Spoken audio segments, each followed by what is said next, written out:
آج جس شخص کی ہم بات کرنے جا رہے ہیں وہ پنجاب پولیس کا ایک انسپیکٹر تھا، لیکن یہ انسپیکٹر دیکھتے ہی دیکھتے صوبہ پنجاب کا ایک خطرناک ترین اشتہاری بن گیا۔ دوستو، یہ وہ شخص تھا جس نے سابق وزیر اعلیٰ پنجاب چودھری پرویز الہی کو فون کر کے قتل کی دھمکیاں دی تھی۔ اس شخص نے اپنی زندگی میں سینکڑوں پولیس والوں کا قتل کیا اور کئی پولیس مقابلے کیے۔ آج کی اس ویڈیو میں ہم یہ جاننے کی کوشش کریں گے کہ یہ شخص کیوں پنجاب کا خطرناک ترین اشتہاری بننے پر مجبور ہوا۔ آخرکار ایسے کون سے حالات پیش آئے کہ ایک پولیس انسپیکٹر بہت بڑا قاتل اور مجرم بن گیا۔ دوستو، ارشد بھٹی سن 2001 میں شیخو پورہ کے ایک تھانے میں انسپیکٹر تعینات تھا۔ اس وقت کے ایم این اے رانا تنویر نے اپنے گن مین پر بنے ایک قتل کے مقدمے کو ختم کروانا چاہا۔ اس کام کے سلسلے میں ایم این اے رانا تنویر کا واسطہ انسپیکٹر ارشد بھٹی سے پڑا، لیکن ارشد بھٹی نے حق سچ کا ساتھ دیتے ہوئے ایم این اے رانا تنویر کی بات ماننے سے انکار کر دی اور اس کے گن مین پر بنے مقدمے کو ختم نہ کیا۔ اس معاملے کی وجہ سے ان دونوں میں شدید اختلاف پیدا ہو گیا، اور پھر ہوا کچھ یوں کہ ایم این اے رانا تنویر نے ارشد بھٹی کے بھائی کو اغوا کر کے اس پر خوب تشدد کیا۔ اس کے ساتھ ساتھ رانا تنویر نے اس وقت کے آئی جی پنجاب کو پریشرائز کروا کر ارشد بھٹی کے خلاف ایک جھوٹا مقدمہ بنوایا اور اسے معطل کروا دیا۔ پھر ارشد بھٹی کو ڈرانے دھمکانے کے لیے اس کے گھر پر کئی دفعہ فائرنگ بھی کروائی۔ یہ سب کچھ ارشد بھٹی کے لیے ناقابل برداشت تھا، اور یہی معاملات اس کے لیے شدید غصے اور نفرت کا سبب بنے۔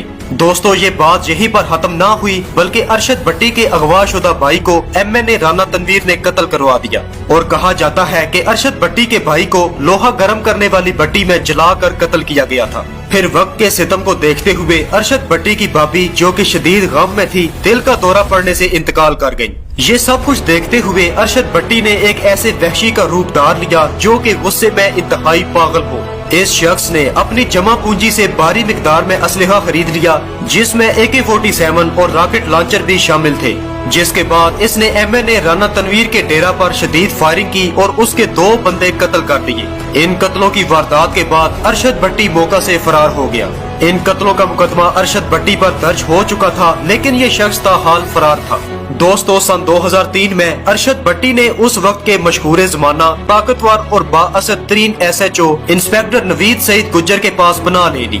انسپیکٹر نوید سعید گجر بھی تب کئی قتلوں میں پولیس کو مطلوب تھا۔ اس طرح سے انسپیکٹر ارشد بھٹی اور انسپیکٹر نوید سعید دونوں نے مل کر ایک دوسرے کے مخالفین کو قتل کرنا شروع کر دیا، اور سن 2003 کے آخر میں ایم این اے رانا تنویر نے ارشد بھٹی کی تمام زمینوں اور اس کے حالی مکان پر قبضہ کر لیا۔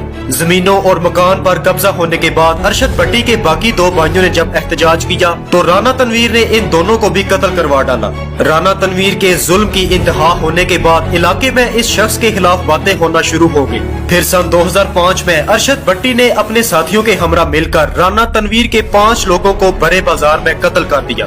اس کے ساتھ ساتھ ارشد بھٹی نے کچھ ایسے افراد کو بھی قتل کیا جن میں کئی پولیس افسران بھی شامل تھے۔ یہ شخص اپنے گروپ کے ہمراہ کئی قتل کی وارداتوں میں شامل رہا۔ دوستو، ارشد بھٹی کئی قتل کی وارداتیں کرنے کے لیے پولیس میں موجود اپنے کچھ دوستوں سے مخبری کروایا کرتا۔ سن 2005 میں ہی ایم این اے رانا تنویر کے بیٹے کو ارشد بھٹی نے اغوا کر لیا۔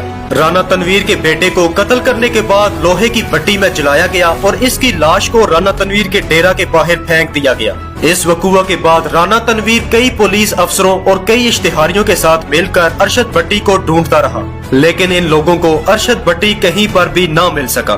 دوستو، ارشد بھٹی نے رانا تنویر کے کئی گارڈز کو پریشرائز کیا، انہیں قتل کی دھمکیاں دی، جس کی وجہ سے کئی گارڈز رانا تنویر کو چھوڑ چکے تھے۔